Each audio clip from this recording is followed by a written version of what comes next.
My daughter texted me, "You weren't invited to Christmas dinner, my man. I can't stand you anymore." My heart sank as I stared at the message from my only child. For weeks, I had been excited about spending Christmas together, reminiscing about the old times when she was young and we celebrated as a family.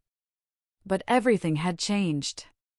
The warmth that once existed between us seemed to have evaporated.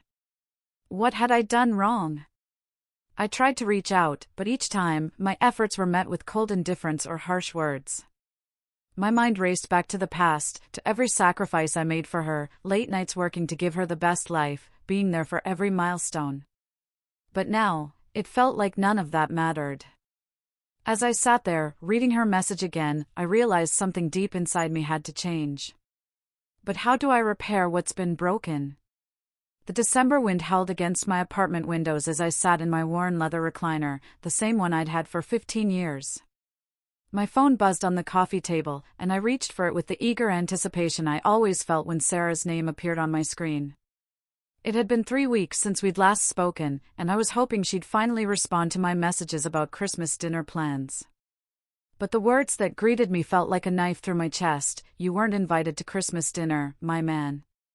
I can't stand you anymore." I stared at the screen, reading the message over and over again, hoping somehow the words would rearrange themselves into something different. Something kinder. Something that made sense. My hands trembled as I held the phone, and I could feel my heart hammering against my ribs. My man. She used to call me that when she was little, but back then it was affectionate. "My man is the strongest daddy in the whole world," she'd say, climbing onto my shoulders. Now, those same words felt like mockery, dripping with disdain. I set the phone down and buried my face in my hands. At 52, I thought I'd experienced every kind of pain life could throw at me. I'd lost my parents, endured a bitter divorce, struggled through financial hardships, and worked myself to the bone to provide for Sarah. But nothing had prepared me for this moment, the moment when my only child, my daughter, my everything, told me she couldn't stand me anymore. The apartment felt suffocating suddenly. I stood up and walked to the window, looking out at the city lights twinkling below. Somewhere out there, Sarah was probably decorating her Christmas tree with her fiancé Marcus, planning a holiday celebration that I wasn't welcome to attend. The thought made my stomach churn. I picked up the phone again, my fingers hovering over the keyboard. What could I say? How do you respond to your daughter telling you she can't stand you?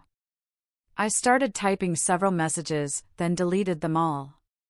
"I'm sorry." Delete. "What did I do wrong?" Delete.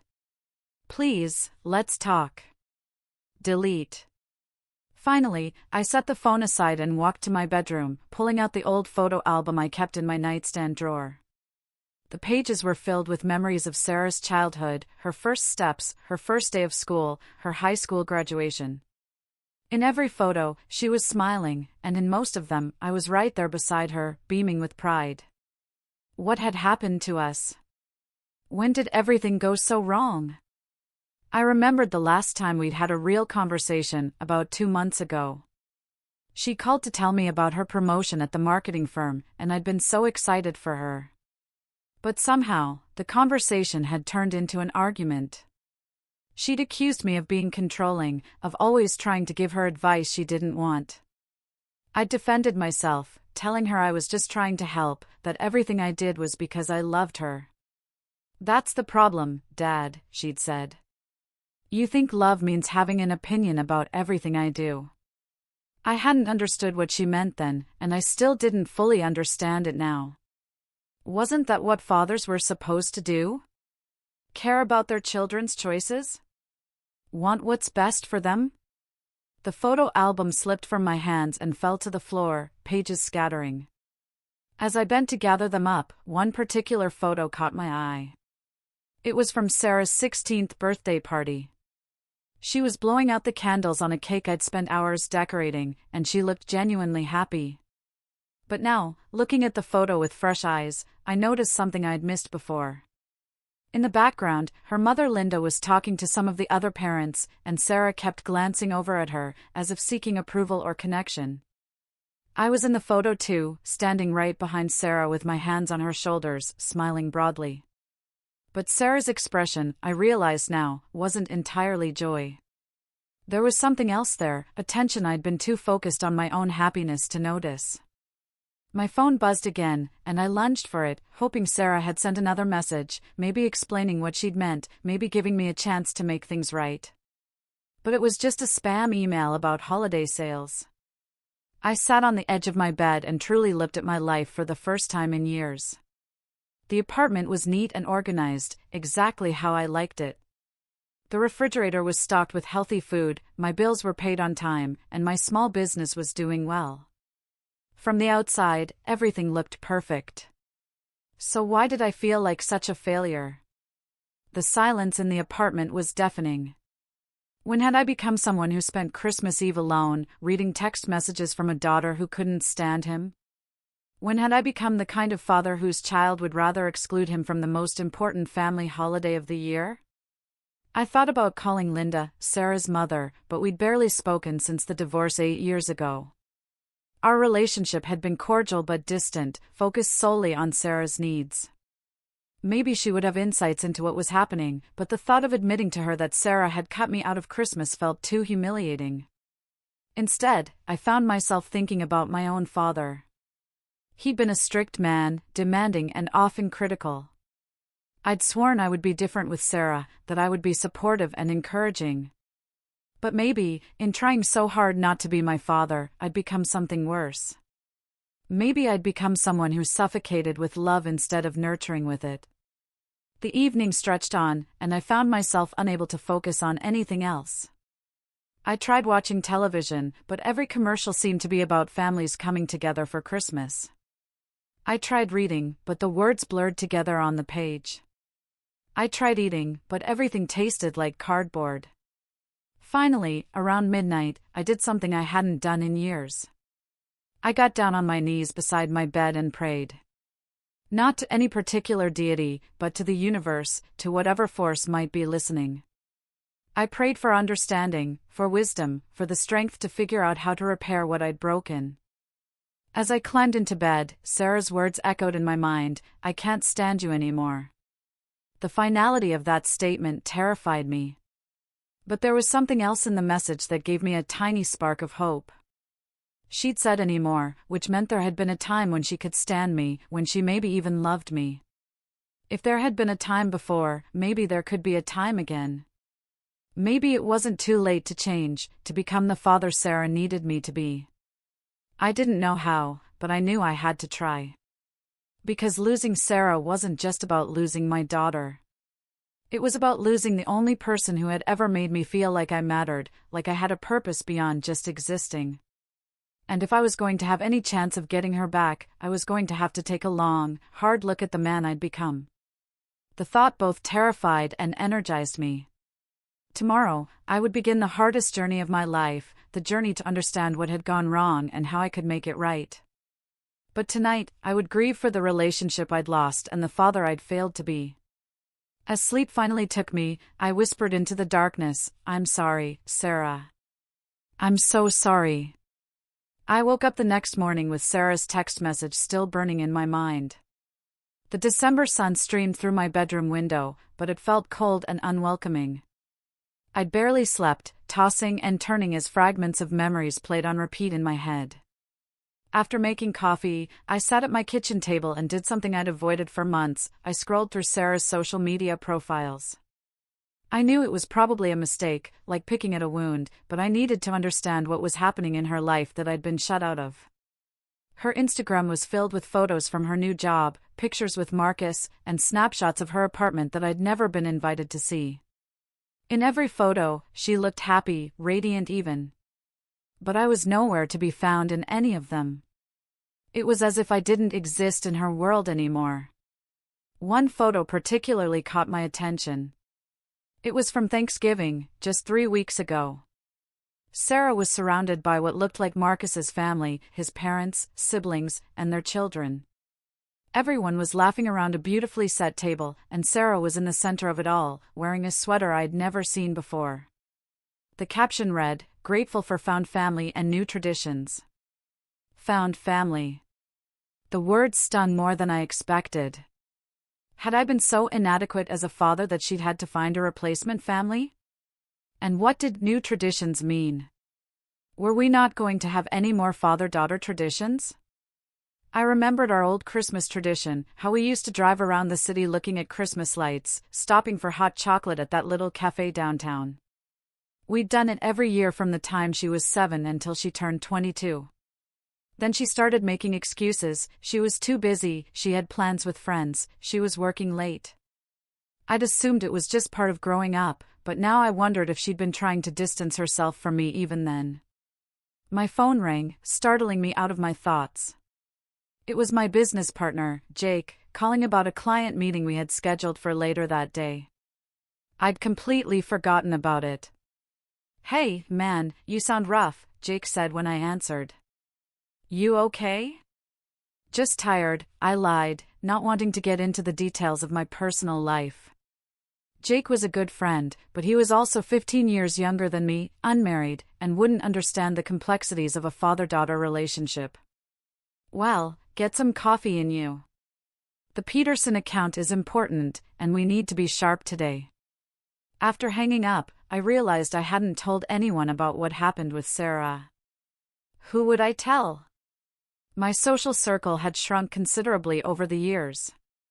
Most of my friends from my marriage had sided with Linda during the divorce, and I'd thrown myself so completely into work and raising Sarah that I'd never bothered to build new friendships. I showered and dressed mechanically, trying to push thoughts of Sarah to the back of my mind. But as I was getting ready to leave for the office, I caught sight of myself in the hallway mirror. When had I started looking so old?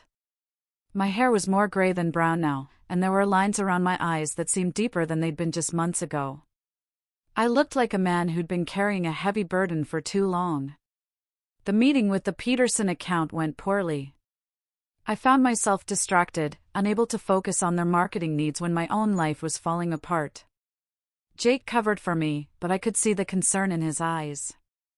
Afterward, he pulled me aside. "David, what's really going on? You've been off your game for weeks now." I hesitated, then decided to tell him the truth. "Sarah sent me a text yesterday. She told me I wasn't invited to Christmas dinner and that she can't stand me anymore." Jake's expression shifted from concern to something like pity, which made me feel even worse. "Jesus, man. I'm sorry. What are you going to do?" "I don't know," I admitted. "I keep trying to figure out what I did wrong, but I can't pinpoint any specific moment. It's like she just grew to hate me gradually." "Have you tried talking to her mom?" The suggestion made my stomach clench. Linda and I don't really talk unless it's about Sarah. And admitting that my daughter wants nothing to do with me feels too humiliating. Jake nodded slowly. "Maybe that's exactly why you should call her. Pride isn't going to fix this, David." That evening, I sat in my apartment staring at Linda's contact information on my phone. We'd been married for 12 years, and even though our divorce had been acrimonious, she was still the mother of my child. If anyone could help me understand what had gone wrong with Sarah, it would be her. I finally worked up the courage to call around 8 o'clock. Linda answered on the third ring, her voice cautious. "David? Is everything okay? You never call unless something's wrong." I need to talk to you about Sarah," I said, my voice cracking slightly. "She sent me a text yesterday telling me I wasn't invited to Christmas dinner. She said she can't stand me anymore." There was a long pause on the other end of the line. When Linda finally spoke, her voice was softer than I'd heard it in years. "Oh, David. I was wondering when this would happen." "You knew?" The betrayal in my voice was unmistakable. "You knew she felt this way and you didn't tell me?"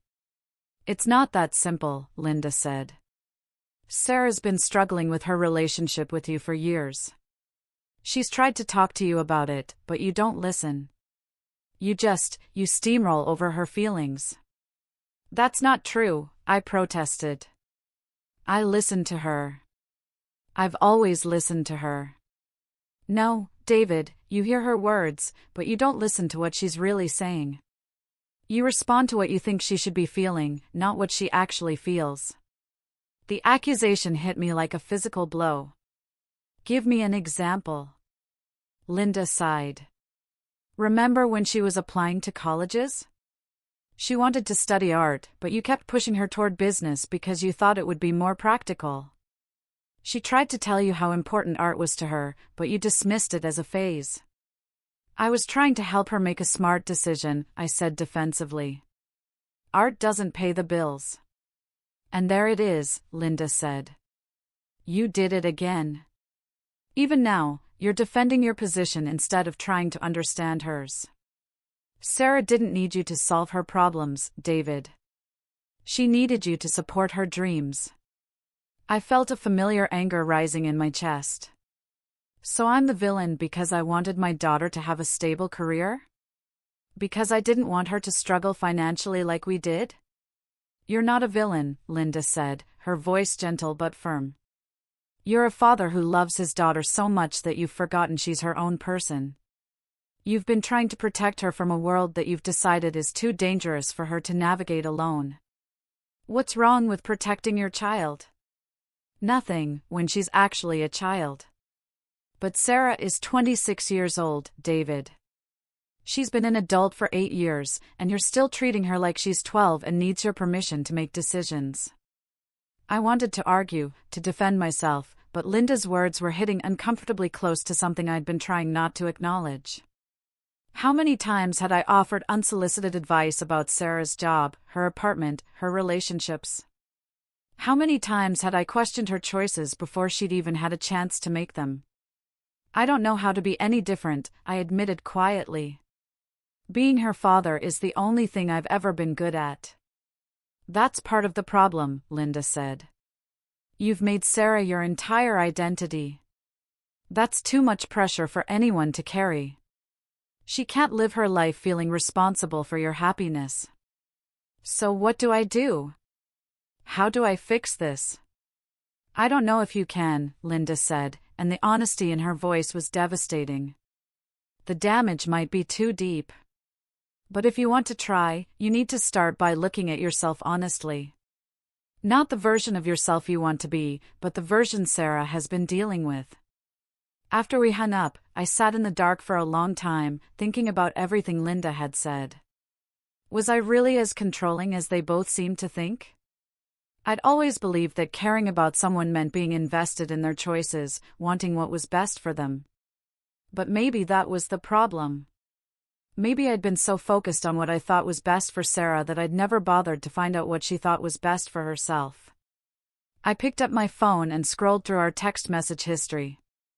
Looking at it with fresh eyes, I could see the pattern Linda had described. Sarah would share something about her life, and I would immediately respond with advice, criticism, or suggestions for how she could do things differently. When had I stopped just saying "that's great, honey," and started treating every conversation like a problem to be solved? The realization was crushing. I'd been so busy trying to be a good father that I'd forgotten to be a good listener. I'd been so focused on protecting Sarah from the world that I'd become the thing she needed protection from. As I prepared for bed, I made a decision. Tomorrow, I would start the hard work of figuring out how to change. I didn't know if it would be enough to repair my relationship with Sarah, but I owed it to both of us to try. But first, I needed to understand exactly what kind of father I'd been. And that meant confronting some truths about myself that I'd been avoiding for far too long. The next morning, I called in sick to work for the first time in 3 years. I couldn't face another day of pretending everything was normal when my world had been turned upside down. Instead, I did something I'd been putting off for months. I cleaned out the spare bedroom that had become a storage space for memories I wasn't ready to face. Boxes lined the walls, filled with remnants of Sarah's childhood and my marriage to Linda. I started with the box labeled Sarah's School Years in Linda's neat handwriting. Inside were report cards, artwork, school photos, and projects that we'd saved over the years. But as I sorted through them, a disturbing pattern began to emerge. Every report card had my handwritten notes in the margins. Next to an A dash, I'd written could be an A plus with more effort. Next to a B plus, I'd noted needs improvement in math. Even her artwork wasn't safe from my commentary. On a crayon drawing she'd made when she was 8, I'd written on the back good use of color, but work on staying in the lines. I sat on the floor, holding that drawing, and felt sick to my stomach. What 8-year-old needed criticism about staying in the lines? Why couldn't I just have written beautiful work, Sarah? Love, Dad? I pulled out more items, and the pattern continued. Every achievement came with my suggestions for improvement. Every milestone was marked by my need to push her toward the next one. I found a journal entry she'd written for a school assignment when she was 14 about my hero. She'd written about me, describing how I worked hard to take care of her and always wanted her to do her best. But even in her admiration, there was a note of exhaustion. Sometimes I wish he would just say I'm good enough the way I am. The words hit me like a punch to the gut. Even at 14, Sarah had been begging for my acceptance, and I'd been too blind to see it. My phone rang, interrupting my spiral into self-loathing. It was Sarah's number, and my heart leaped. Maybe she was calling to apologize, to say she'd overreacted, to give me a chance to explain. Sarah? I answered eagerly. Dad, we need to talk. Her voice was cold, businesslike. Can you meet me at the coffee shop on 5th Street in an hour? Of course, I said, trying to keep the desperation out of my voice. I'll be there. I spent the next hour rehearsing what I would say, practicing different versions of an apology. But when I arrived at the coffee shop and saw Sarah sitting at a corner table, all my prepared words evaporated. She looked tired, older than her 26 years, and there was a hardness in her eyes that I'd never seen before. Thank you for coming, she said as I sat down across from her. I know my text yesterday was harsh, but I needed you to understand that I'm serious about this. Sarah, sweetheart, whatever I did wrong, we can fix it, I said, reaching across the table toward her hand. She pulled it away. That's exactly the problem, Dad. You think this is something you can fix with the right words or the right gesture. But it's not about what you did wrong yesterday or last week. It's about who you've been my entire life. I don't understand, I said, though a part of me was beginning to. Sarah took a deep breath, as if steeling herself for what she was about to say. Do you remember when I was 16 and I wanted to quit piano lessons to try out for the school play? I nodded. You'd been taking piano for 8 years. I didn't want you to throw that away for some hobby. Some hobby, she repeated, shaking her head. See? Even now, you're diminishing something that was important to me. I didn't want to quit piano forever, Dad. I just wanted to try something else. But you made me feel like I was disappointing you, like I was making a mistake. I was trying to teach you about commitment, I said weakly. No, you were trying to control my choices because you were afraid I'd make the wrong ones. And when I finally did quit piano 2 years later, you acted like I'd betrayed you personally.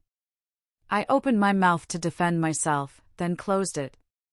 She was right. I had felt betrayed, like she was rejecting not just the piano but all the time and money and effort I'd invested in her musical education. What about when I wanted to study abroad junior year of college? Sarah continued. You spent hours listing all the reasons it was a bad idea. The expense, the danger, how it would delay my graduation. You never once asked me why I wanted to go or what I hoped to gain from the experience. I was worried about you, I said. Paris is so far away, and you'd never been on your own like that. I was 20 years old, Dad. And I ended up not going because I couldn't stand the thought of disappointing you. Do you have any idea how much I regret that? How many opportunities I've passed up because I was afraid of your reaction. Each word was like a knife to my chest. I'd thought I was being a protective, involved father. I'd had no idea I was crushing her spirit. And the worst part, Sarah said, her voice breaking slightly, is that nothing I ever did was good enough. I got into a good college, but you thought I should have aimed higher. I got a job at a great company, but you questioned whether it was the right fit. I got promoted, but you wanted to know why it took so long. I got engaged to Marcus, but you had concerns about his financial stability. I just wanted what was best for you, I whispered. No, Dad. You wanted what you thought was best for me. There's a difference. You never bothered to find out what I thought was best for myself. I sat there, absorbing the full weight of what she was telling me. Every memory I'd treasured as evidence of my dedication as a father, she remembered as evidence of my inability to trust her judgment. I need you to understand something, Sarah said, leaning forward. This isn't about one fight or one disagreement. This is about 26 years of feeling like I'm not good enough, like my opinions don't matter, like I can't be trusted to live my own life. I'm exhausted, Dad. I'm exhausted from trying to earn your approval and never quite getting there. But I do approve of you, I said desperately. I'm proud of you. I love you more than anything in the world. I know you love me, Sarah said sadly. But your love comes with so many conditions, so many expectations, that it doesn't feel like love anymore. It feels like a performance review. TH. The metaphor was so accurate it took my breath away. I thought about all the conversations we'd had over the years, and I realized she was right. I had been treating her life like a project I was managing, her choices like reports I needed to evaluate.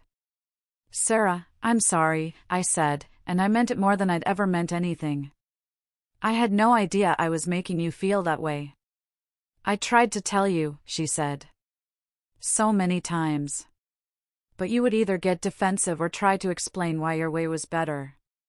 You never just listened. I'm listening now, I said. She studied my face for a long moment, and I could see her weighing whether to believe me. I don't think you know how, she said finally. And I don't think I have the energy to teach you anymore. Please don't give up on me, I begged. Tell me what to do. Tell me how to fix this. Sarah shook her head. That's exactly what I'm talking about. You want me to give you a checklist, a set of instructions to follow. But relationships don't work that way, Dad. You can't manage your way into being a better father. She stood up, and I panicked. Wait, please. Don't go. We just started talking. We've been talking for 26 years, she said. The problem is, it's been mostly you talking and me listening.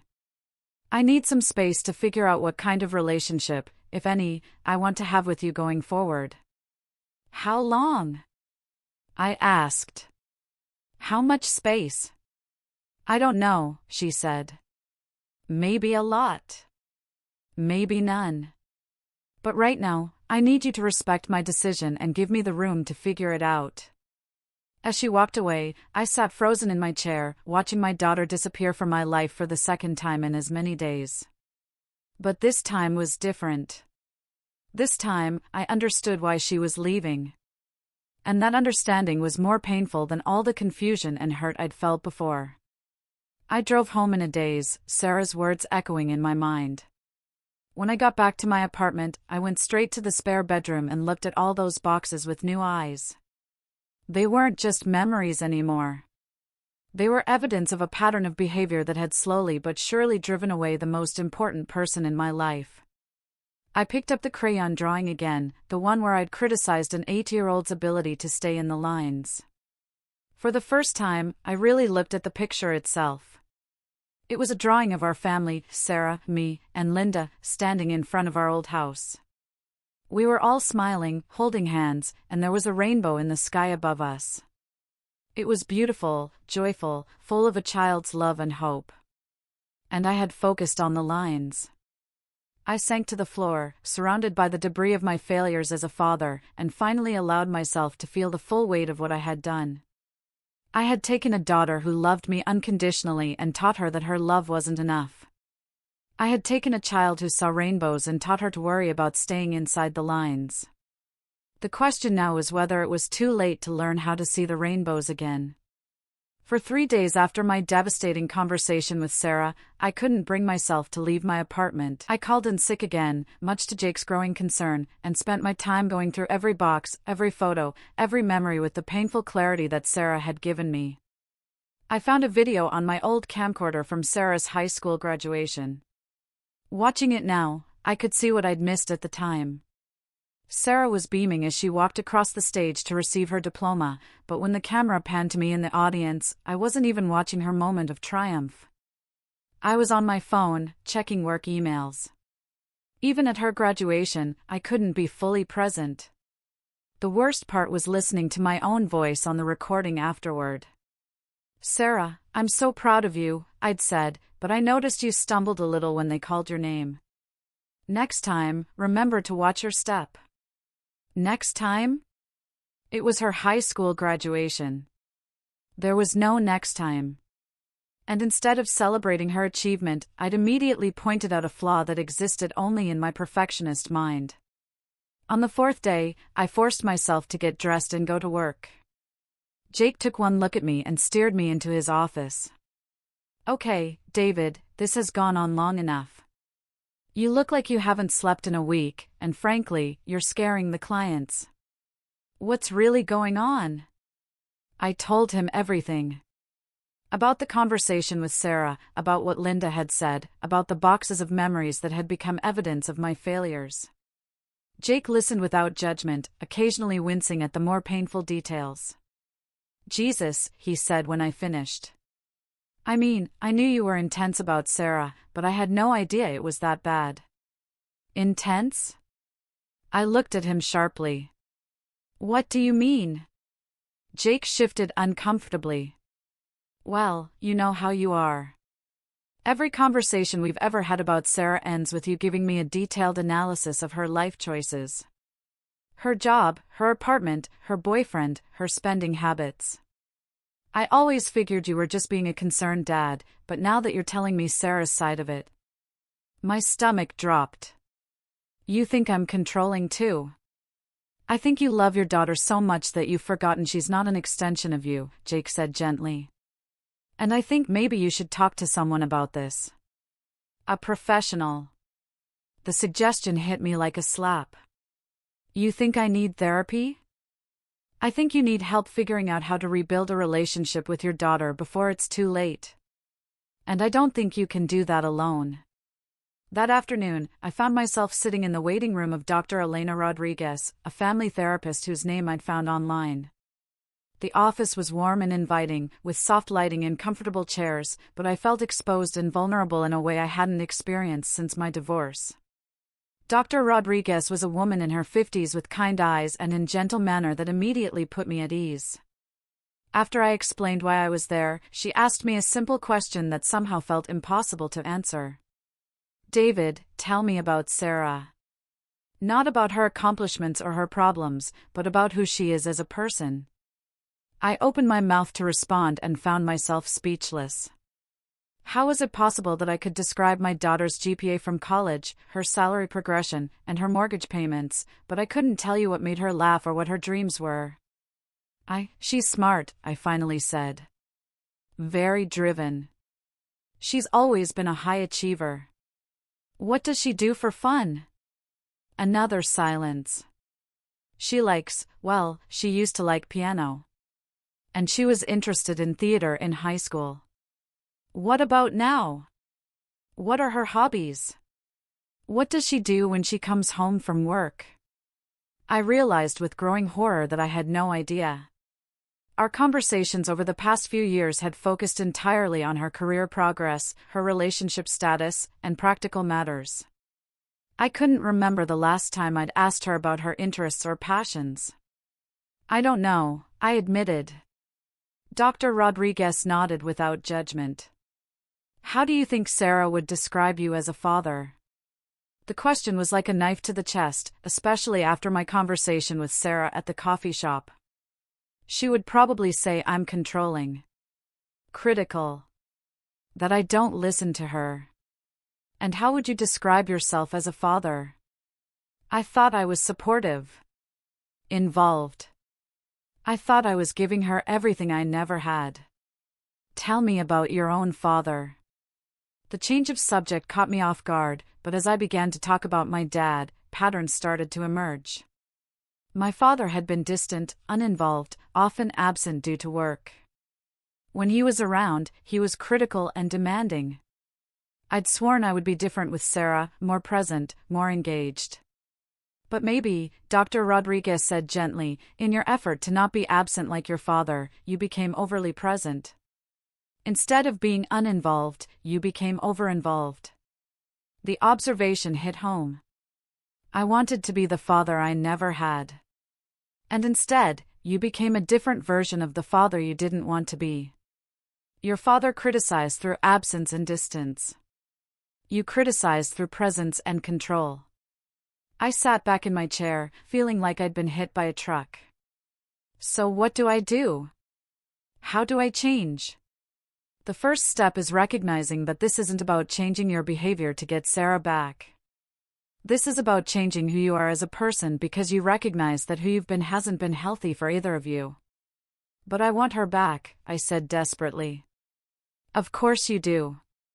But if you change only to achieve that goal, then you're still trying to control the outcome. You're still making it about what you want instead of what's best for Sarah.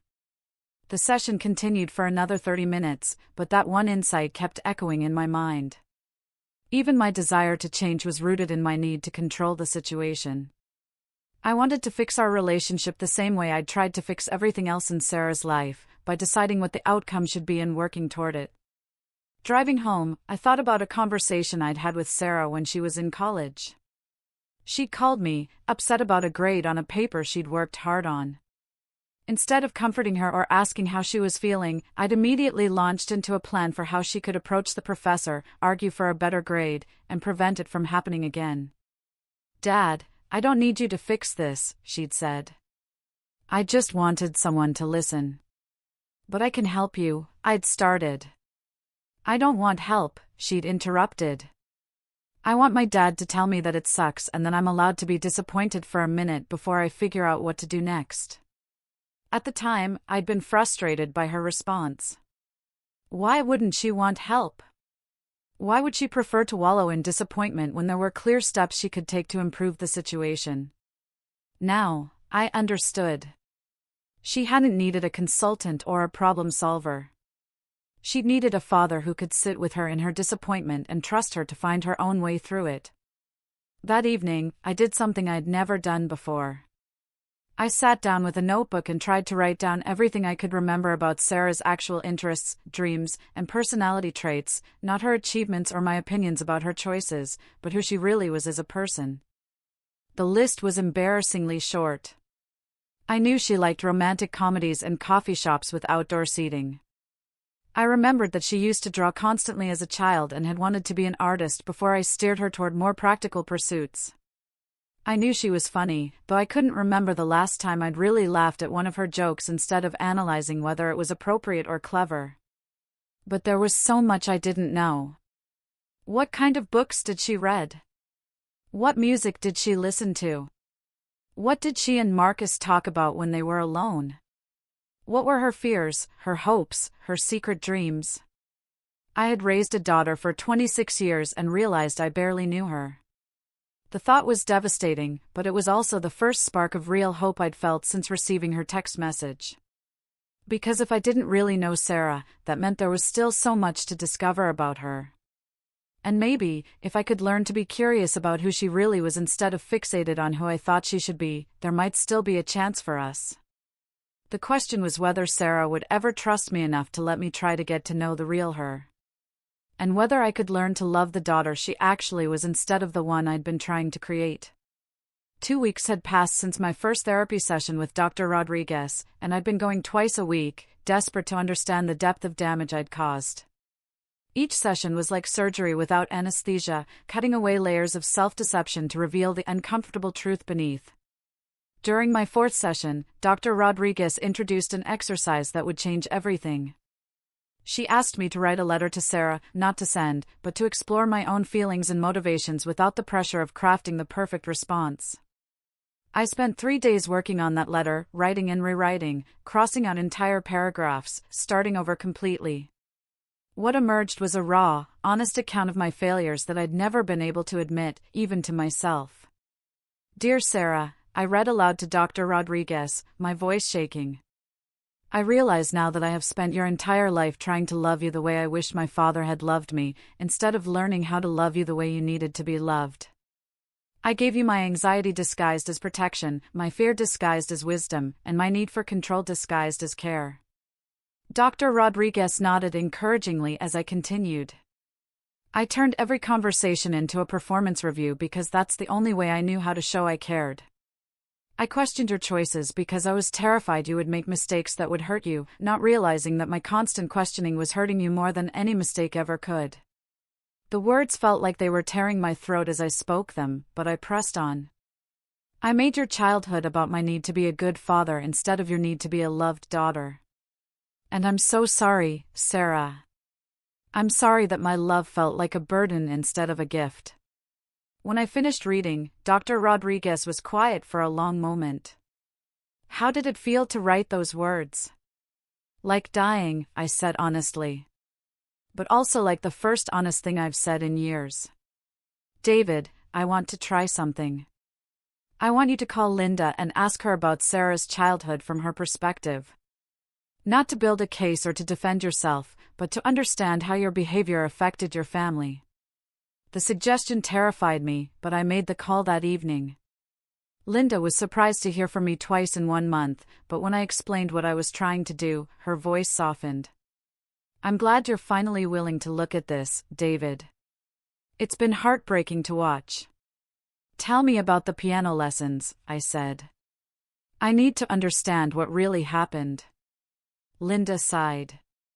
Sarah loved music, but not the way you wanted her to. You turned it into this high-pressure situation where every lesson had to show progress, every recital had to be perfect. She used to cry before lessons because she was so afraid of disappointing you. But she was talented, I protested.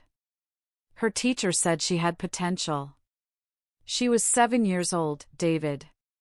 She should have been allowed to just enjoy making music without it becoming a test of her worth. The conversation continued for over an hour, with Linda recounting incident after incident that I remembered completely differently. The time I'd criticized Sarah's science fair project until she cried, thinking I was helping her improve it. The way I'd turned family game nights into teaching moments about strategy and critical thinking. How I'd managed to make even ice cream trips into discussions about nutrition and moderation. You never let her just be a kid, Linda said. Everything had to have a purpose, a lesson, an opportunity for improvement. She was exhausted by the time she was 10. Why didn't you stop me? I asked. I tried, Linda said sadly. But you were so convinced you were helping. And when I pushed back, you accused me of not caring enough about Sarah's future. It became easier to just let you take the lead. After hanging up, I sat in my living room feeling like my entire reality had been dismantled. Every memory I'd cherished as evidence of my devotion was actually evidence of my inability to simply love my daughter as she was. The next day, I made an impulsive decision. I drove to Sarah's office building and waited in the parking garage, hoping to catch her on her lunch break. I knew I was probably violating her request for space, but I needed her to know that I was trying to change. When she emerged from the elevator, she looked tired and stressed. When she saw me, her expression hardened. Dad, what are you doing here? I told you I needed space. I know, and I'm sorry for ambushing you like this. But I've been going to therapy, and I'm starting to understand what you meant. About everything. She crossed her arms, clearly skeptical. Therapy for 2 weeks doesn't undo 26 years, Dad. I know that, I said. But I wanted you to know that I'm trying. I talked to your mom about your childhood, and she helped me see things from your perspective. I'm beginning to understand how my behavior affected you.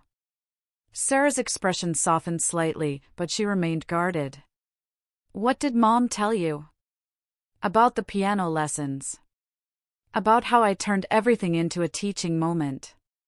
About how I never let you just be a kid. My voice cracked. Sarah, I'm so sorry. I thought I was being a good father, but I was just repeating my own father's mistakes in a different way. At least you're finally admitting there were mistakes, she said quietly. I want to show you something, I said, pulling out the letter I'd written in therapy. I wrote this for my therapist, but I think you should read it. Not because I expect it to fix anything, but because you deserve to know that I finally understand what I did wrong. Sarah hesitated, then took the letter. She read it silently while I stood there, my heart pounding. When she finished, her eyes were bright with unshed tears. This is what I needed to hear years ago, she said. But I don't know if it's enough anymore, Dad. The damage is so deep. I know, I said. And I'm not asking for forgiveness or for you to give me another chance right now.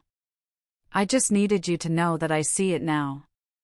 I see how much I hurt you, and I'm committed to changing, whether or not we can fix our relationship. Sarah wiped her eyes with the back of her hand. I need to get back to work. Of course, I said. But Sarah? Would it be okay if I sent you a text once a week? Not asking for anything, not trying to give advice. Just letting you know I'm thinking about you? She considered this for a long moment. One text. Once a week. And if I don't respond, that doesn't mean you should call or send more texts. Understood, I said, feeling a tiny spark of hope for the first time in weeks. That evening, I called Dr. Rodriguez and told her about the encounter. Do you think I did the right thing? How did it feel to talk to Sarah without trying to fix or change anything? Terrifying, I admitted. But also, freeing, somehow. Like I could just be honest instead of trying to manage the conversation. That's growth, David. Real change happens in moments like that, when you choose connection over control. Over the following days, I found myself analyzing every interaction I'd had with Sarah over the years, seeing them through this new lens of understanding. The pattern was consistent and devastating. I had turned every moment of connection into an opportunity for correction. But now I was learning something new. In therapy, Dr. Rodriguez was teaching me how to listen without planning my response, how to ask questions out of curiosity rather than judgment, how to sit with uncomfortable emotions instead of immediately trying to solve them. The hardest part, I told her during one session, is accepting that I can't undo the damage I've done. I want to fix this the way I've tried to fix everything else, but that's exactly the problem, isn't it? What would it look like to love Sarah without trying to fix anything? The question haunted me. I'd spent so many years believing that love meant constant involvement, endless advice, and protective intervention. The idea of loving someone by simply accepting them, supporting their choices even when I disagreed with them, and trusting them to navigate their own life felt foreign and frightening. But it also felt like the only path forward. If I wanted any chance of rebuilding a relationship with my daughter, I would have to learn an entirely new way of being her father. And that meant confronting the deepest fear I'd been carrying for 26 years, that if I stopped managing Sarah's life, she might not need me anymore. Maybe that was exactly what she needed, a father who didn't require her to need him in order to love her. For 3 weeks, I kept my promise to Sarah. Every Wednesday, I sent her a simple text message, thinking of you today. Hope you're well. No advice, no questions, no expectations. She never responded, but she didn't tell me to stop, which I took as a small victory. My therapy sessions with Dr. Rodriguez were becoming increasingly difficult as we dug deeper into the roots of my controlling behavior. During one particularly intense session, she asked me to explore what I was really afraid would happen if I let go of control. I'm afraid she'll get hurt, I said automatically. But what does that really mean, David? What specifically are you afraid of? I thought about it for a long time before answering. I'm afraid she'll make choices that will cause her pain. That she'll trust the wrong people, take unnecessary risks, miss opportunities. And if she did make those choices and experience that pain, what would that mean about you as a father? The question hit like a lightning bolt. It would mean I failed to protect her. And what would failure mean? The words came out in a rush, like a dam bursting. It would mean I'm as useless as my father was.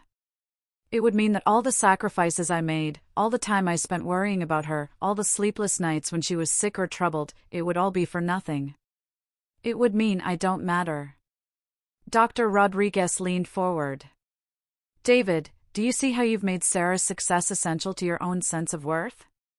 How you've turned her life into the measure of your value as a person? The realization was devastating. I had been using my daughter as proof that I was a good man, a worthy father, a person who mattered. Her achievements were my achievements. Her happiness was my validation. And when she struggled or made choices I disagreed with, it felt like a personal attack on my identity. No wonder she feels suffocated, I whispered. I haven't been loving her. I've been using her. That night, I broke my own rule and called Sarah. She answered on the fourth ring, her voice cautious. Dad? Is everything okay? You never call. I need to tell you something, I said, my voice shaking. I've been using you, Sarah. For your entire life, I've been using your success to make myself feel valuable. I turned you into my proof that I was a good father instead of just loving you for who you are. There was a long silence on the other end. Dad, are you okay? You sound different. I'm not okay, I admitted. I'm falling apart, actually. But maybe that's what needs to happen. What do you mean? I mean, maybe I need to completely fall apart so I can rebuild myself into someone who knows how to love you properly. Sarah's voice was soft when she spoke again. Dad, I don't know what to say. You don't have to say anything. I just needed you to know that I finally understand. I finally see what I've been doing to you all these years. After we hung up, I felt both relieved and terrified. Acknowledging the truth about my behavior was one thing, but actually changing it felt impossible. How do you unlearn 26 years of habits? How do you rewire your brain to respond differently to everything? The answer came sooner than I expected, and in the most devastating way possible. 3 days later, Jake called me into his office with a grim expression. David, we need to talk. The Peterson account is threatening to leave. They say you've been distracted and unresponsive for weeks. And honestly, they're right. I knew he was right. My work had been suffering since Sarah's text message, but I hadn't realized how badly. I'm sorry, Jake. I know I haven't been myself lately. This isn't about being sorry, Jake said. This is about the fact that you've checked out completely. We're partners, David, but I can't carry the business alone while you figure out your personal life. The conversation that followed was one of the most difficult of my life. Jake wasn't just my business partner, he was one of the few close relationships I had left. But as he outlined the problems with my recent performance, I realized that my obsession with controlling Sarah had cost me my ability to function in other areas of my life. I think you need to take some time off, Jake said finally. Real time off. Not just calling in sick, but stepping back from the business until you get your head together. Are you firing me? I asked, though part of me already knew the answer. I'm suggesting that you take a leave of absence. Because if you don't, I'm going to have to make some hard decisions about the future of our partnership. I left the office feeling like my entire world was crumbling. First Sarah, now my business. Everything I'd built my identity around was falling away, leaving me with nothing but the uncomfortable truth about who I really was. That evening, I had my most difficult therapy session yet. I told Dr. Rodriguez about losing my business partnership and how it felt like everything was falling apart at once. Maybe that's exactly what needs to happen, she said, echoing my words to Sarah from a few days earlier. How can that be good? I asked desperately. I'm losing everything. You're losing the things you've been using to avoid dealing with yourself. Your role as Sarah's manager, your identity as the successful businessman, your need to be needed. These weren't serving you or anyone else. But who am I without those things? That's what we're going to find out. The next few days were the darkest I'd experienced since my divorce. I didn't leave my apartment except for therapy appointments.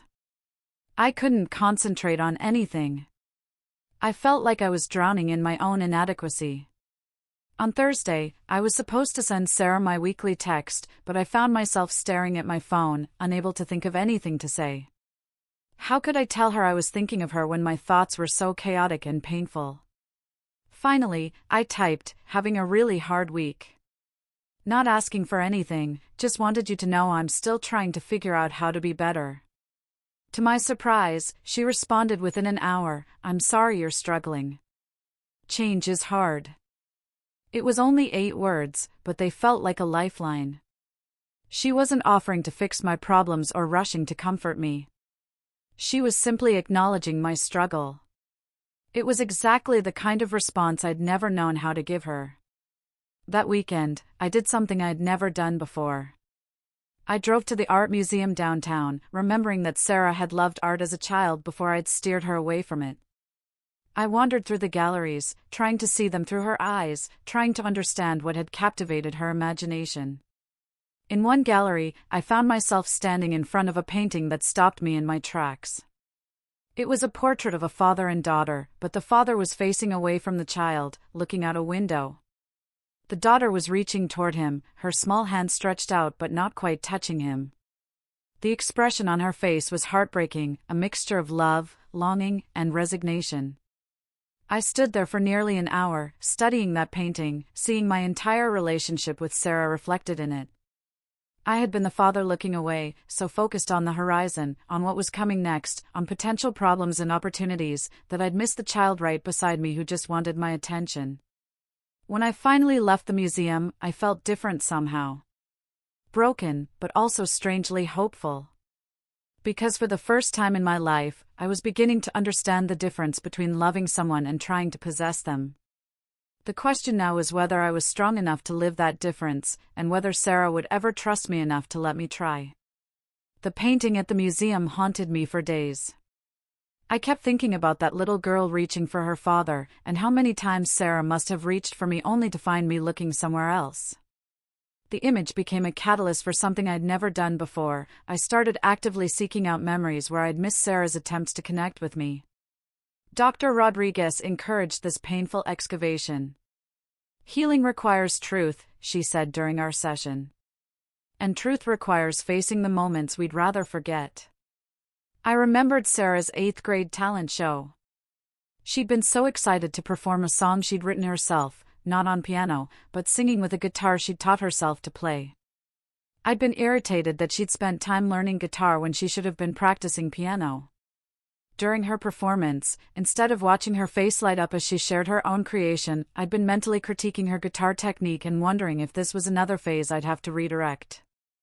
After the show, she'd run up to me, eyes shining. "Dad, did you like my song? I wrote it myself." And I'd said, "It was nice, sweetheart, but your fingering on the G chord needs work. Maybe we should get you some proper guitar lessons if you're serious about this." I watched her face fall in that memory, saw the exact moment when her joy deflated. She'd never played guitar for me again. These revelations were becoming a regular part of my therapy sessions, and Dr. Rodriguez introduced a new exercise. "I want you to practice active listening," she said. "Not with Sarah, you're not ready for that yet. But in your daily interactions. The grocery store clerk, your neighbor, anyone. Practice listening without planning your response." It sounded simple, but it was incredibly difficult. I discovered that my default mode was to evaluate everything I heard, to immediately categorize it as right or wrong, smart or foolish, something that needed my input or something I could dismiss. Actually hearing what people were saying, understanding their emotional context, required a complete rewiring of my brain. My first real test came when Mrs. Chen, my elderly neighbor, knocked on my door to complain about the noise from the apartment upstairs. My instinct was to offer solutions, call the landlord, file a complaint, buy earplugs. But I caught myself and instead asked, "How is this affecting you?" What followed was a 20-minute conversation where I learned that Mrs. Chen was lonely since her husband died, that the noise wasn't really the problem, but that she needed someone to talk to. By the end of our conversation, she was smiling for the first time since I'd known her, and I realized that listening, really listening, was a gift I could give people. The breakthrough came during my 6th week of therapy. Dr. Rodriguez asked me to role-play a conversation with Sarah, but with her playing my daughter. It felt awkward at first, but as we got into it, something shifted. "Dad, I'm thinking about changing jobs," Dr. Rodriguez said, channeling Sarah's voice. My immediate impulse was to ask about salary, benefits, career trajectory. Instead, I forced myself to pause. "How are you feeling about that?" "Scared, but excited. I feel like I've learned everything I can in my current position." Again, the urge to offer advice, to analyze her decision, to point out potential pitfalls. But I stayed with her feelings. "It sounds like you're ready for a new challenge." "Yeah, I think I am. There's this company that's doing really innovative work in sustainable marketing, and they reached out to me." "That sounds like it aligns with your values," I said, remembering how passionate Sarah had always been about environmental issues, another thing I'd dismissed as impractical rather than celebrated as part of who she was. "It does," Dr. Rodriguez continued as Sarah. "I'm surprised you're not asking about the pay cut." "Is there a pay cut?" "Yeah, pretty significant. But the work feels meaningful in a way my current job doesn't." The old me would have launched into a lecture about financial responsibility, the importance of career stability, the risks of taking a lower-paying position. Instead, I found myself saying, "It sounds like you've thought this through carefully. What feels right to you?" When the role-play ended, I was shaking. That felt completely unnatural. How do you think Sarah would have felt during that conversation? Probably heard. Like her feelings mattered more than my opinions about her choices. "And how did it feel for you to respond that way?" I thought about it. Terrifying. Like I was giving up control. But also, freeing, somehow. Like I didn't have to have all the answers. You don't have to have all the answers, David. You never did. That was never your job. That evening, I made a decision that would have been unthinkable just weeks earlier. Instead of sending Sarah my usual Wednesday text, I called her. When she answered, I could hear the wariness in her voice. "Dad? Is everything okay?" "I wanted to ask you something," I said, my heart pounding. "And it's okay if you say no. But I was wondering if you'd be willing to have coffee with me. Not so I can apologize again or try to fix things, but because I realized I don't actually know very much about your life right now, and I'd like to learn. If you're comfortable with that." There was a long pause. "What do you mean?" "I mean, I don't know what kind of work you're doing that you're passionate about, or what you and Marcus like to do together, or what your apartment looks like, or what you're reading, or anything, really. I've been so focused on giving you advice that I forgot to be curious about who you are." Another pause. "You want to just talk? Without trying to solve my problems or give me suggestions?" "I want to listen," I said. "I'm learning how to do that, and I thought maybe I could practice with you. If you're willing." Okay, she said, and I could hear the surprise in her own voice. "But if you start lecturing me or giving me advice, I'm leaving." Fair enough. We met the next day at a small cafe near her office, the same one where she confronted me weeks earlier. But this time felt completely different. Instead of sitting across from each other like adversaries, we chose a small round table that felt more intimate. "So," I said, settling into my chair, "tell me about your work. What are you working on right now?" For the first hour, I practiced everything Dr. Rodriguez had taught me. I asked questions that came from curiosity rather than judgment. When Sarah mentioned a project that was challenging her, I asked how she was approaching it instead of immediately offering my own solutions. When she talked about a conflict with a coworker, I asked how it was affecting her instead of telling her how to handle it. The transformation in Sarah was remarkable. The guardedness that had been her default expression around me began to soften. She started speaking more freely, laughing occasionally, sharing details about her life that she'd never offered before. "Marcus and I have been taking a pottery class," she said at one point. "It's completely terrible at it, but it's so relaxing. There's something about working with clay that just quiets my mind." The old me would have asked about the cost, the time commitment, whether it was practical. Instead, I said, "That sounds wonderful. What do you like most about it?" Her face lit up. "The fact that you can't control it completely. The clay has its own properties, and you have to work with what it wants to do rather than forcing it into what you think it should be." The metaphor wasn't lost on either of us, but neither of us acknowledged it directly. We just sat with it, understanding what she was really telling me. As our coffee grew cold, Sarah looked at me with an expression I hadn't seen in years. "This is nice, Dad. Just talking." "It is," I agreed. "Thank you for giving me the chance." When we parted ways, I felt something I hadn't experienced in our relationship for as long as I could remember: hope. Not hope that I could fix things or control the outcome, but hope that maybe I was finally learning how to love my daughter the way she needed to be loved. That night, I called Dr. Rodriguez and told her about the conversation. "How does it feel to know your daughter without trying to change her?" "Like meeting her for the first time," I said. "And realizing I actually like who she is." The breakthrough coffee meeting with Sarah gave me hope, but it also revealed how much work still lay ahead. Over the following weeks, we began having regular conversations, sometimes coffee, sometimes walks in the park, once even a visit to the art museum where I'd had my revelation.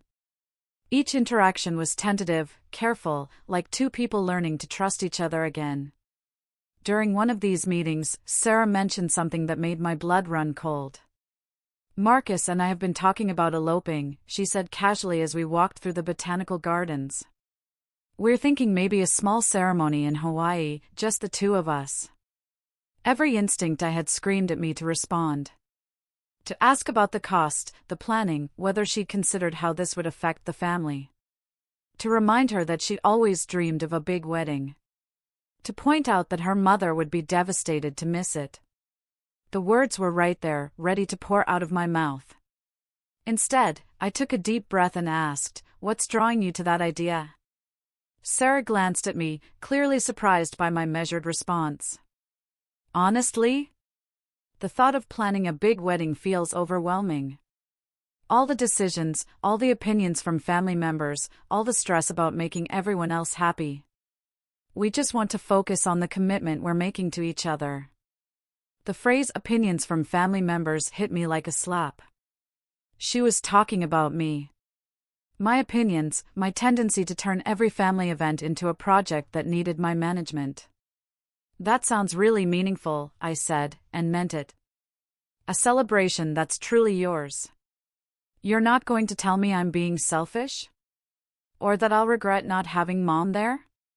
Are you asking for my opinion, or are you telling me about a decision you've already made?" Sarah stopped walking and stared at me. "Who are you and what have you done with my father?" Despite everything, I laughed. "I'm still your father. I'm just learning how to be a better one." That evening, I had an emergency session with Dr. Rodriguez. I told her about the elopement conversation and how difficult it had been to bite my tongue. "But you did bite your tongue," she pointed out. "How did that feel?" "Terrifying. Like I was watching my daughter make a decision that might hurt people I care about, and I couldn't do anything to stop it." "Could you have stopped it?" The question hung in the air. "No," I admitted. If I'd objected, if I'd pointed out all the potential problems, she would have just pulled away from me again. She would have made the same decision, but she would have excluded me from the process entirely. So by respecting her autonomy, you actually maintained your relationship with her. But what about Linda? What about the rest of the family who might want to be there? Those are Sarah's relationships to manage, David. Your job isn't to protect everyone else from Sarah's choices. Your job is to love and support your daughter. The conversation stayed with me for days. I found myself thinking about all the times I'd appointed myself as the mediator of Sarah's relationships with others, trying to manage her interactions with her mother, her friends, even her romantic partners to minimize conflict or hurt feelings. A week later, the situation came to a head in the most unexpected way. Sarah called me on a Saturday morning, sobbing. "Dad, can you come over? I need someone to talk to." I drove to her apartment faster than I'd ever driven anywhere, my mind racing with possibilities. When she opened the door, her eyes were red and puffy, and she looked like she hadn't slept. "What happened?" I asked, every protective instinct firing at once. "Marcus and I had a huge fight," she said, collapsing onto her couch. "About the wedding, about his family, about everything. He thinks I'm being unreasonable about wanting to elope. He wants his parents there, and his siblings, and he can't understand why I'm so resistant to having a traditional wedding." Every fiber of my being wanted to jump into problem-solving mode. I could see solutions everywhere, compromises they could make, ways to satisfy both families, strategies for managing the conflict. But Sarah's tear-stained face reminded me of the pottery class she'd mentioned, how you had to work with the clay's natural properties instead of forcing it into the shape you wanted. "That sounds really hard," I said, sitting down beside her. "How are you feeling about it?" "Confused. Angry. Scared that we want different things for our future." She wiped her nose with a tissue. "And I keep thinking about what you said once, about how Marcus might not be financially stable enough for me. What if you were right? What if I'm making a mistake?" There it was, the opening I'd been waiting for years to have. Sarah was actually asking for my opinion, acknowledging that my concerns might have merit. The old me would have seized this moment to validate my previous warnings and guide her toward what I thought was the right decision. But looking at my daughter's pain, I realized that what she needed wasn't my vindication. She needed my support. "Sarah," I said carefully, "do you love Marcus?" "Yes." "Do you trust him?"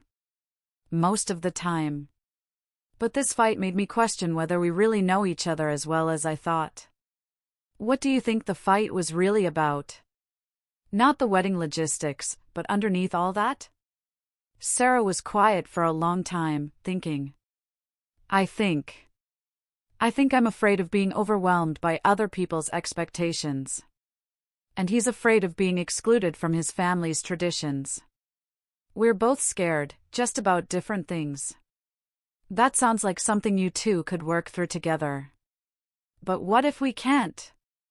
What if this is a sign that we're not compatible?" Every instinct screamed at me to give her the answer, to tell her what I thought she should do. But I forced myself to turn the question back to her. "What does your gut tell you?" "That I love him. That this is just pre-wedding stress and fear talking. That we both want the same thing, a life together, we just have different ideas about how to get there." "Then maybe that's your answer." Sarah looked at me with surprise. "You're not going to tell me what you think I should do?" "I think you already know what you want to do. You just needed someone to listen while you figured it out." She was quiet for a moment, then said something that nearly broke my heart. "I can't remember the last time someone trusted me to find my own answers." The weight of that statement hit me fully. For 26 years, I had been the person who didn't trust her to find her own answers.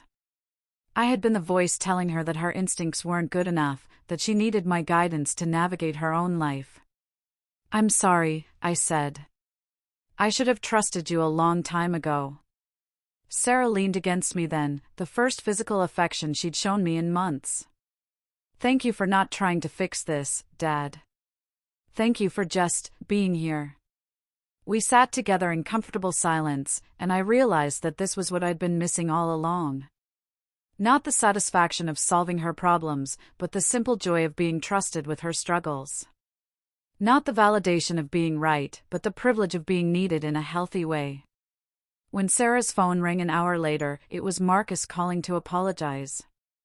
I listened to half of their conversation, her explaining that she needed him to understand her perspective, him acknowledging that he'd been pushy about his family's expectations.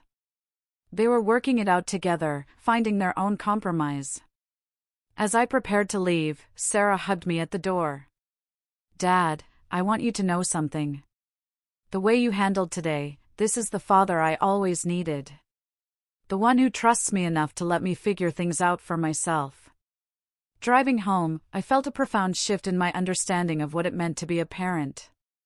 For 26 years, I'd thought my job was to protect Sarah from making mistakes. Today, I learned that my real job was to love her enough to let her make her own choices, and to be there to support her through whatever consequences followed. It was the hardest and most important lesson I'd ever learned. 3 months had passed since that breakthrough day in Sarah's apartment, and our relationship had transformed in ways I never could have imagined. We were meeting regularly now, not because I insisted on it or because she felt obligated, but because we genuinely enjoyed each other's company. It was a revelation to discover that I actually liked spending time with my daughter when I wasn't trying to manage her life. The change wasn't just in how we communicated, it was in how I saw myself. For the first time in decades, my identity wasn't entirely wrapped up in being Sarah's father. Dr. Rodriguez had helped me understand that my worth as a person existed independently of my daughter's choices, and that revelation had been both terrifying and liberating. I'd even started dating again, something I hadn't done since my divorce 8 years earlier. Her name was Margaret, a woman I'd met at the art museum during one of my regular visits. She was a retired teacher who shared my newfound appreciation for simply observing and appreciating things without needing to improve them. When I told Sarah about Margaret, her response surprised me. "I'm happy for you, Dad," she said over lunch one afternoon. "You seem lighter lately." "Lighter?" "Less worried all the time. Like you're not carrying the weight of the world on your shoulders anymore." She was right. I had been carrying an enormous burden for years, the burden of trying to control outcomes I had no power over, of taking responsibility for another person's life, of believing that my love meant I had to have opinions about everything. "I've learned that caring about someone doesn't mean I have to manage their life," I told her. "It's actually much more peaceful this way." Sarah smiled, the kind of genuine smile I remembered from her childhood. "It's more peaceful for me too." That afternoon, we were sitting in the same park where I used to take her as a child. Back then, I'd spent those visits pointing out educational opportunities, the names of different birds, the science behind how playground equipment worked, the mathematics of the geometric patterns in the landscaping. Now, we just sat and enjoyed being together. "Sarah," I said, "I have something I want to tell you. About Christmas." Her body tensed slightly. It was November now, and the holiday that had sparked our crisis was approaching again. "I know you and Marcus are planning to spend Christmas with his family," I continued. "And I want you to know that I think that's wonderful. I'm not going to try to guilt you into changing your plans or make you feel bad about your choice." Sarah turned to look at me, her expression cautious. "Really? Really? I spent so many years making holidays about what I needed instead of what you needed. I turned family gatherings into these high-pressure events where everyone had to perform happiness for my benefit." "You did do that," she said gently. "Remember how you used to take all those photos and insist we kept smiling until you got the perfect shot?" I winced at the memory. I was so focused on creating the appearance of a perfect family that I forgot to actually be present with the family I had. "So what are you going to do for Christmas?" "Margaret and I are planning a quiet day together. Maybe we'll volunteer at the soup kitchen, or take a long walk, or just read books by the fireplace. I'm learning to appreciate simple pleasures." Sarah was quiet for a moment. "Dad, can I ask you something? What changed? I mean, I know you've been going to therapy, but what really made you understand what I'd been trying to tell you all these years?" I thought about her question carefully. I think it was realizing that I'd never actually seen you as a separate person. In my mind, you were an extension of me, a project I was working on, proof of my success as a father. When you rejected my advice or made choices I disagreed with, it felt like you were rejecting me. But I wasn't rejecting you, she said. I was just trying to be myself.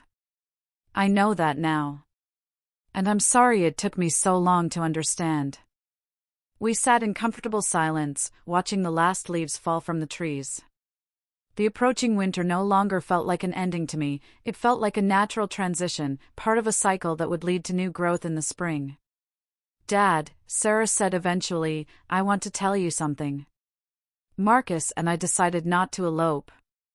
I felt a familiar urge to ask why, to analyze the decision, to offer my thoughts on their change of heart.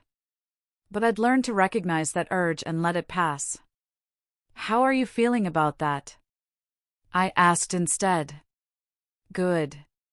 We realized we do want our families there, but we want to do it our way. Small ceremony, maybe 30 people, very casual. No pressure, no elaborate production. Just the people we love celebrating with us. That sounds perfect for you too. We'd like you to be there, she said, and I could hear both hope and nervousness in her voice. If you want to. The invitation felt like a gift I'd never expected to receive. I would be honored to be there. There's one condition though, she said with a smile. No advice about the flowers, or the music, or the catering, or anything else.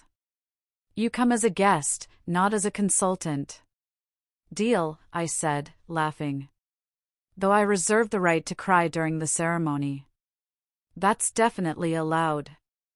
As we prepared to leave the park, Sarah linked her arm through mine, a gesture that would have seemed impossible just months earlier. Dad, I want you to know something. I'm proud of you. I know how hard it must have been to change so fundamentally. It takes real courage to admit you've been wrong about something so important. Her words meant more to me than any achievement or accolade ever had. Thank you for not giving up on me, I said. Even when I gave you every reason to. You're my father, she said simply. I didn't want to lose you. I just needed you to find yourself first. That evening, I called Dr. Rodriguez to tell her about the conversation. Our sessions had become less frequent as I'd grown more confident in my new patterns of behavior, but I still checked in with her regularly. How does it feel to be invited to Sarah's wedding without being asked to manage it? She asked. Wonderful, I said. Like I'm being invited for who I am, not for what I can do. That's what healthy relationships feel like, David. People choose to include you because they enjoy your company, not because they need your services. I thought about that insight as I prepared for bed. For so many years, I'd made myself indispensable to Sarah by inserting myself into every aspect of her life. I'd confused being needed with being loved. Now, I was learning the difference between those two things, and discovering that being loved was infinitely more satisfying than being needed. The next morning, I woke up feeling something I hadn't experienced in years: excitement about the future.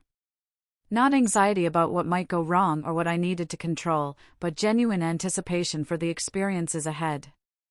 Sarah's wedding, my relationship with Margaret, the possibility of becoming a grandfather someday, the simple pleasure of watching my daughter build a life that made her happy. I had learned to find peace in uncertainty, joy in other people's autonomy, and love without conditions.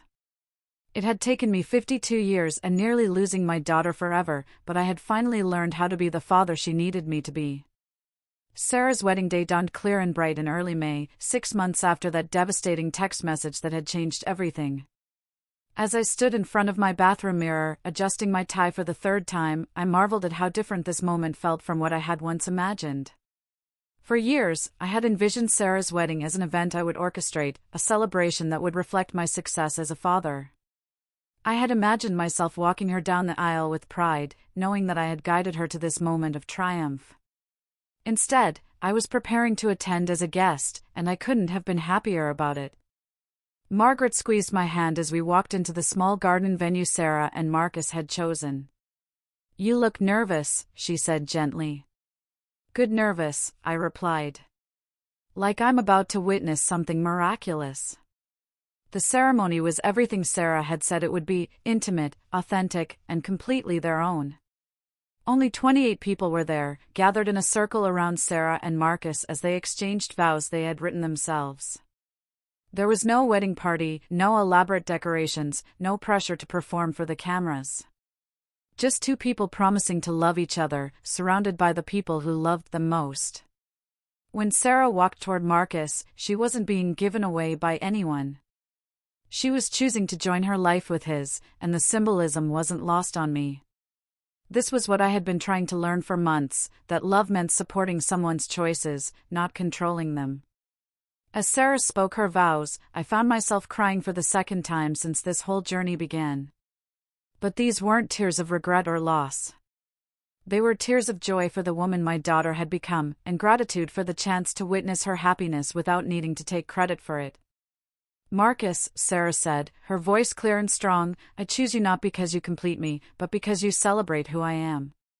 You've never tried to change me or fix me or manage my life. You've simply loved me exactly as I am, and that has made me braver, kinder, and more myself than I've ever been. Her words resonated deep in my chest. That was what I had never understood about love, that it wasn't about shaping someone into who you thought they should be, but about celebrating who they already were.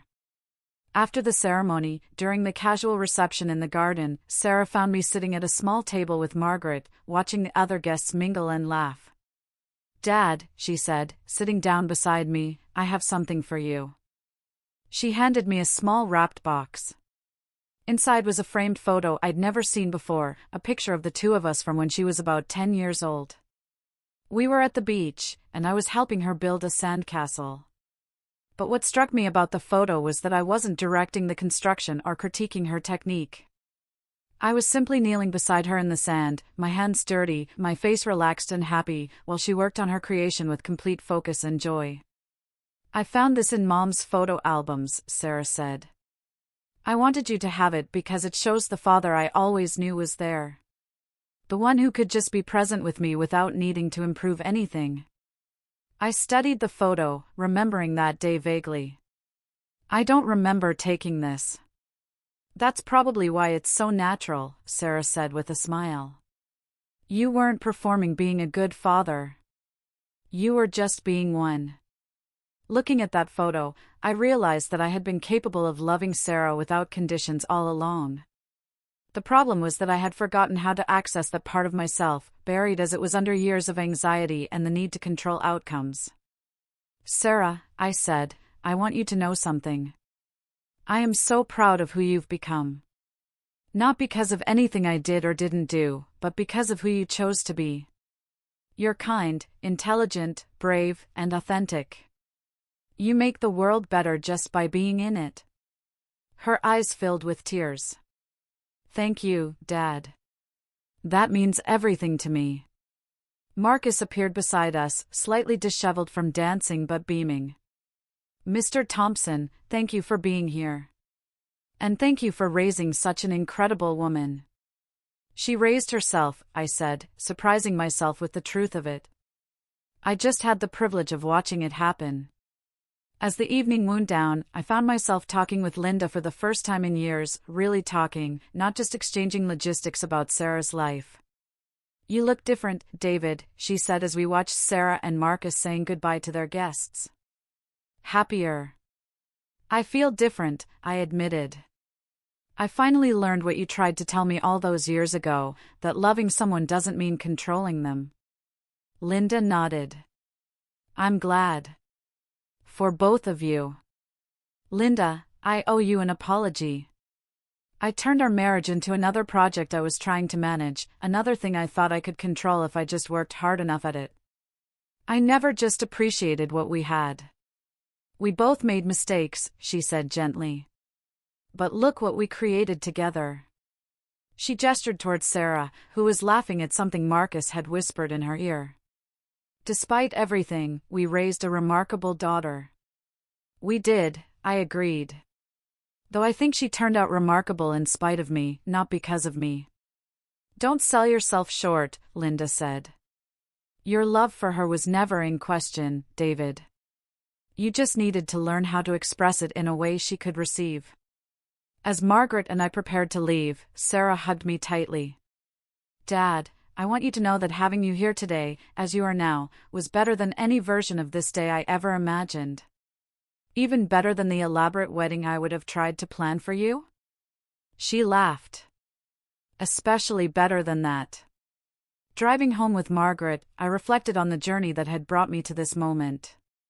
Less than a year ago, I had been a man who measured his worth by his ability to control his daughter's life. I had been so focused on protecting her from potential pain that I had become the source of her pain. I had loved her so much that I had nearly lost her completely. What are you thinking about? Margaret asked. I'm thinking about how much I had to lose in order to find what really mattered, I said.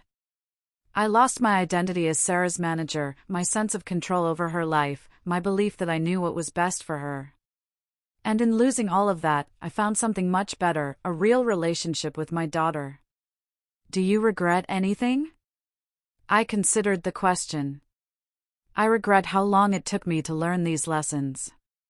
I regret the years of tension I created, the moments of joy I missed because I was too busy trying to improve things. But I don't regret the journey that brought me here, because without it, I might never have discovered what it really means to love someone. That night, as I looked at the photo Sarah had given me, I made a promise to myself and to her. I would never again confuse love with control, support with management, or caring with criticism. I would practice every day the art of loving someone exactly as they are, of celebrating their choices even when I didn't understand them, of being present without needing to improve anything. 6 months later, when Sarah called to tell me she was pregnant, my first impulse was to offer advice about doctors, nutrition, and prenatal care. Instead, I asked her how she was feeling and listened as she shared her excitement, her fears, and her dreams for this new life she and Marcus were creating. Are you hoping for a boy or a girl? I asked. Just healthy, she said. Though Marcus thinks it would be funny to have a daughter, given how much trouble I gave you. I laughed. You didn't give me trouble, sweetheart. You gave me the greatest gift of my life, the chance to learn how to love without conditions. When we hung up, I sat in my living room, surrounded by photos of Sarah from every stage of her life, and felt a peace I had never known before. I was going to be a grandfather, and this time, I would know from the beginning that my job wasn't to shape this child into who I thought they should be. My job would be to love them exactly as they were, to celebrate their unique spirit, and to trust them to become who they were meant to be. The little girl in the crayon drawing had been right all along. There were rainbows everywhere, if only you knew how to see them. And I had finally learned to look up from the lines.